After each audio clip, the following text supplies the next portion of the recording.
बिहार का जो चुनाव है ये जिंदगी और मौत का चुनाव है। तो एक तरह जाहिर से सी बात बीजेपी के होने का इल्जाम भी तो लग रहा है आपके ऊपर। देखिए, बी टीम होने का इल्जाम हमको वो लोग दे रहे हैं जो खुद बीजेपी के साथ है। दो जदयू के दो लोग चीज है, बिहार का सारे बिहारी लोगों का मसला क्या है और मुसलमानों का मसला क्या है? मुसलमानों को कितना कन्विंस कर पाए? मुसलमानों को सिर्फ वोट बैंक बना दिया गया। बिहार का निजाम भी बदलेगा, बिहार के हालात भी बदलेंगे। बिहार के लोग जो दुआएं दे रहे हैं क्या वो वोट भी देंगे? ये देखती आंखों सुनते कानों, आपको अशरफ अली बस्तवी का आदाब।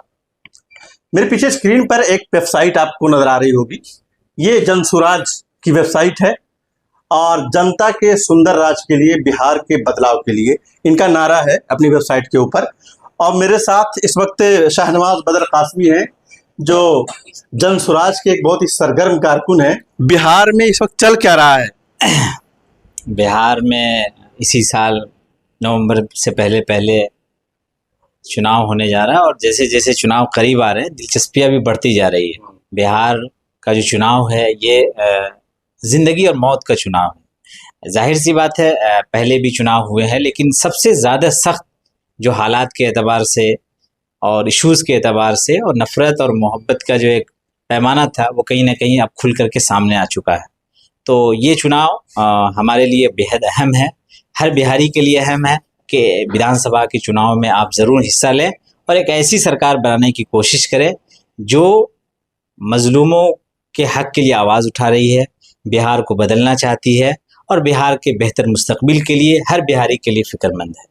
बड़ी अहम बात कही आपने, हर बिहारी के लिए फ़िक्रमंद है।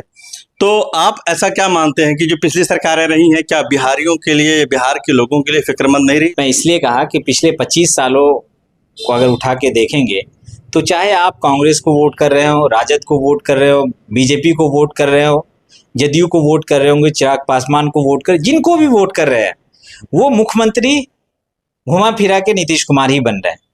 तो बिहार में कुछ काम बेहतर हुए हैं लेकिन बिहार को जिस तरीके से एक अच्छा स्टेट बनना चाहिए, जिस तरीके से बिहार में बेरोजगारी, पलायन है ना, जो अच्छे इदारे नहीं हैं उसकी वजह से बच्चे बाहर पढ़ने जाते हैं, बहुत सारे ऐसे इश्यूज़ हैं, अभी भी सड़कें और बहुत सारी ऐसी कमियां हैं जो कहीं ना कहीं एक आम इंसान से जुड़ा हुआ मसला है। अभी अगर बीमार पड़ जाए तो अच्छे हॉस्पिटल्स जो होने चाहिए, आप दिल्ली, मुंबई और दूसरे बड़े शहरों में जाने पड़ते हैं। तो आज के इस तरक्की याफ्ता दौर में बिहार भी तो हिंदुस्तान का एक हिस्सा है, ये कोई नेपाल और बांग्लादेश में नहीं है। बिहार में जितनी तब्दीली आनी चाहिए, चेंजिंग आनी चाहिए, जितना बेहतर होना चाहिए बिहार को, उस तरीके से बिहार के साथ इंसाफ का मामला नहीं हुआ। अब तक जात, बिरादरी, इन्हीं चीज़ों की पॉलिटिक्स रही है बिहार में। ये 2025 का एक ऐसा चुनाव होने जा रहा है कि पहली बार चुनाव से पहले चुनावी सरगर्मियां तेज हो गई है और इस वक्त मैं समझता हूं कि इश्यूज़ को प्रशांत किशोर जी ने जिस तरीके से अपनी पार्टी के ज़रिए उन्होंने रखने का काम किया है वो एक मजबूत विपक्ष का काम कर रहे हैं। हालांकि विपक्ष के नेता हमारे तेजस्वी जी है लेकिन जिस तरीके से बिहार के इश्यूज़ को उनको करना चाहिए वो खुल करके नहीं कर पा रहे। सारे बिहारी लोगों का मसला क्या है और मुसलमानों का मसला क्या है? देखिए, क्या पाया आप लोगों ने? बहैसियत एक शहरी बिहार में जो हालात हिंदुओं के हैं वो तकरीबन मुसलमानों के हैं। हिंदू और मुसलमान को से हट करके अगर आप सोचेंगे एक इंसानियत के नाते से, तो मुझे नहीं लगता कि हम में और उनमें कोई फ़र्क है, क्योंकि बुनियादी जो ज़रूरियात है वो उनकी भी ज़रूरियात है, हमारी भी ज़रूरियात है। जाहिर सी बात है कि हर मसले को मजहबी नज़रिए से नहीं देखना चाहिए। बिहार में सबसे बड़ा मुद्दा जो है इस वक्त पलायन का मुद्दा है। बिहार की एक बड़ी आबादी, आप अगर जाएंगे बिहार के रेलवे स्टेशन पर और जहाँ भी जाएंगे तो आपको हर ट्रेन एकदम जगह मिलती ही नहीं, कभी भर भर के जो है ना गुजरात और कर्नाटका और महाराष्ट्र, हर जगह जो है ना वो कहीं ना कहीं हमारे नौजवान जो है जैसे ही होश संभालते हैं, बल्कि कम उम्री में वो अपने बिहार में पैदा ज़रूर हुए हैं लेकिन उसको बिहार में रहना नसीब नहीं हो रहा है। तो बिहार का जो सबसे बड़ा मुद्दा है हिंदू मुसलमान से उठ करके वो है बेरोज़गारी। उस बेरोज़गारी के मुद्दे को हम लोग ये चाह रहे हैं कि पलायन रुकना चाहिए और बिहार में ही उनको नौकरी मिलनी चाहिए। इसी तरीके से वहाँ का सबसे बड़ा मुद्दा है एजुकेशन का, कि वहाँ अच्छे तालीमी इदारे नहीं हैं। अच्छे तालीमी इदारे नहीं हैं उसकी वजह से वहाँ के बच्चों को बाहर जाके पढ़ना पड़ता है। जाहिर सी बात है, बाहर में एक बिहारी होने का जो एक संकट और जो तकलीफ है आप महसूस कर सकते हैं कि गाहे बगाहे कहीं ना कहीं उनको तकलीफें होती रहती है। इसी तरीके से बिहार में हेल्थ यानी कि बहुत एक बुनियादी मसला है कि कोई बड़ा हॉस्पिटल जिस तरीके से होना चाहिए, अगर कोई ज़्यादा तकलीफ पड़ती है तो उस तरह से बिहार में बड़े बड़े हॉस्पिटल्स नहीं है जहां उनका इलाज सही तरीके से हो जाए। तो ये बुनियादी ऐसी चीज़ें हैं मैं समझता हूँ कि बिहार के लेवल की जो कॉमन है। मुसलमानों का जो सबसे बड़ा मसला है वह तहफ़्फ़ुज़ का, और तहफ़्फ़ुज़ के साथ साथ तरक्की। मुसलमानों को सिर्फ वोट बैंक बना दिया गया। ये जो प्रशांत किशोर से, जन स्वराज से लोगों की जो चिढ़ है वो प्रशांत की वजह से नहीं है, जन स्वराज की वजह से नहीं है। चिढ़ इस बात से है कि बिहार में पहली बार खास तौर से किसी ने ऐसा बोला कि आबादी के लिहाज से हिस्सेदारी तय होनी चाहिए। ये आज बिहार में इस वक्त कम से कम 42 मुस्लिम एमएलए होने चाहिए। जाहिर सी बात अभी 23-24 के करीब है। अब आंकड़ा उठा के देखिएगा, मुखिया कितना होना चाहिए, जिला परिषद कितना होना चाहिए, एमपी कितना होना चाहिए, वार्ड मेंबर कितने होने चाहिए। अगर आप आंकड़ों में जाइएगा तो आपको बहुत मायूसी होगी, क्योंकि ये बहुत, जब तक आप जद्दोजहद नहीं करेंगे, आप लड़ेंगे नहीं, और जब तक आप सियासत को सीरियस नहीं लेंगे, ये जितने भी तकलीफ और परेशानियां हुई है वो हमारे कमजोरियों की वजह से। पूरे देश के अंदर अगर जाति की बात करी जाए तो सबसे ज़्यादा मजबूत जो है गढ़ माना जाता है बिहार, कि जाति की बुनियाद पर ही वहाँ पर चुनाव होते हैं। और आप कह रहे हैं कि ये 2 साल के अंदर जो कुछ बदलाव आप लोगों ने किया है, जो सोचा है 25 का चुनाव बिल्कुल बदलने जा रहा है, मुद्दों पर चुनाव होगा, ये तो समझ में आने वाली बात नहीं है।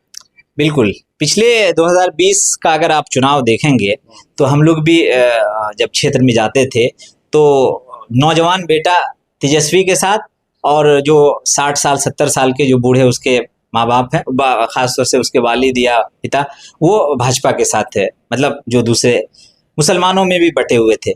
लेकिन हालात बदलते हैं, वक्त और हालात के साथ चीज़ें बदलती है।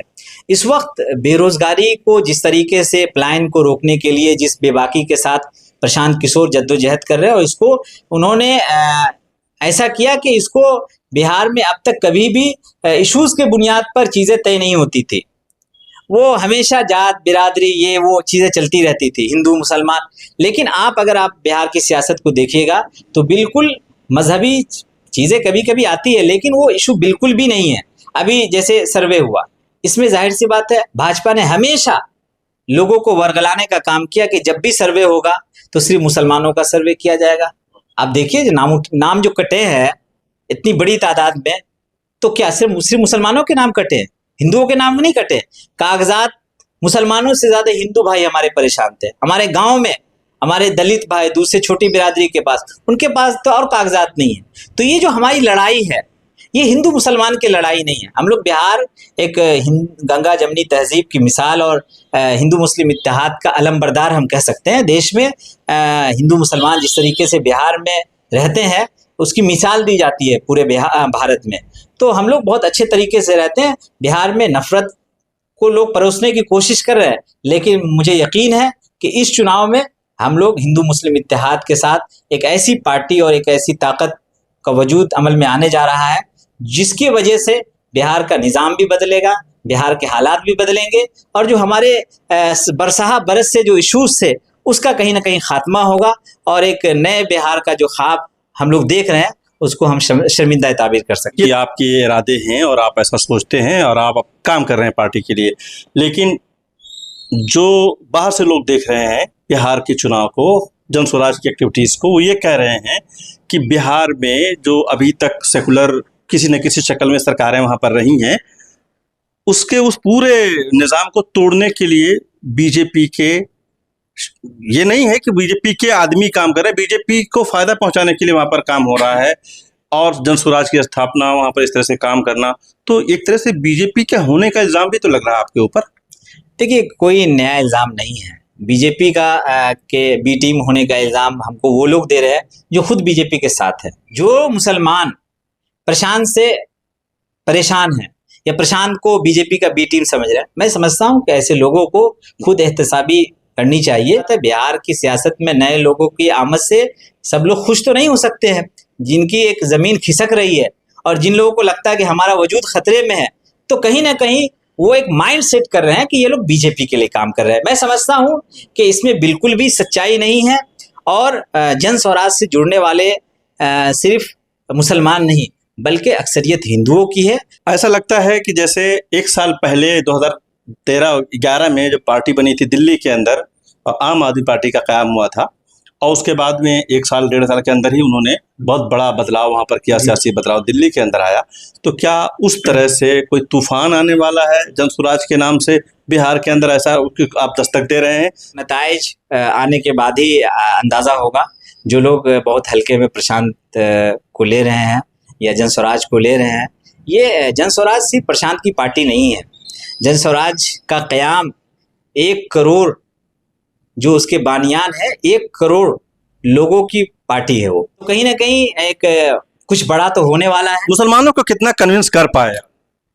हमारे जो भी प्रोग्राम्स हो रहे हैं, जो भी जहाँ भी जा रहे हैं, बड़ी तादाद में मुसलमान जुड़ रहे हैं। सारे हर जात बिरादरी मज़हब के लोग जुड़ रहे हैं। और मैं समझता हूँ कि जिस तरीके से बिहार की जो अपनी एक रिवायत है, इत्तेहाद और इज्तिमाइयत और कहीं ना कहीं मिलजुल के साथ रहने की जो एक रिवायत है, मैं समझता हूँ कि 2025 जब ये पूरे मुल्क में नफ़रत का एक की लहर चल रही है, बिहार में मोहब्बत का एक चिराग प्रशांत जलाना चाह रहे हैं और बिहार मुल्क का सबसे खुशहाल, सबसे बेहतर और सबसे ताकतवर रियासत बन करके उभरे। तो मुझे लगता है कि उसकी शुरुआत 2025 में होने जा रही है और उसके नताइज आएंगे तो आपको भी अंदाज़ा। बहुत बहुत शुक्रिया। ये थे शाहनवाज बदर कासमी जो मुझसे बता रहे थे कि बिहार के मुसलमानों तक भी पहुँचे हैं, आम बिहारी लोगों तक भी पहुँचे हैं, इनकी पार्टी पहुँची है। और बिहार के लोगों का जो असल मुद्दा है, उनके जो रोज़गार के जो मसाइल हैं, उनके जो डे टू डे अफेयर्स हैं, उनको लेकर के इनकी पार्टी ने रिसर्च किया है। और इनका कहना है कि एक मजबूत मुतबादिल के तौर पर ये 2025 के इलेक्शन में उभर रहे हैं।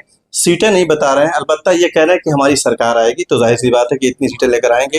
अब देखना यह होगा कि इनकी मेहनत और इनके पार्टी की मेहनत आने वाले दिनों में बिहार के लोग जो दुआएं दे रहे हैं, क्या वो वोट भी देंगे, ये देखना होगा। बहुत शुक्रिया।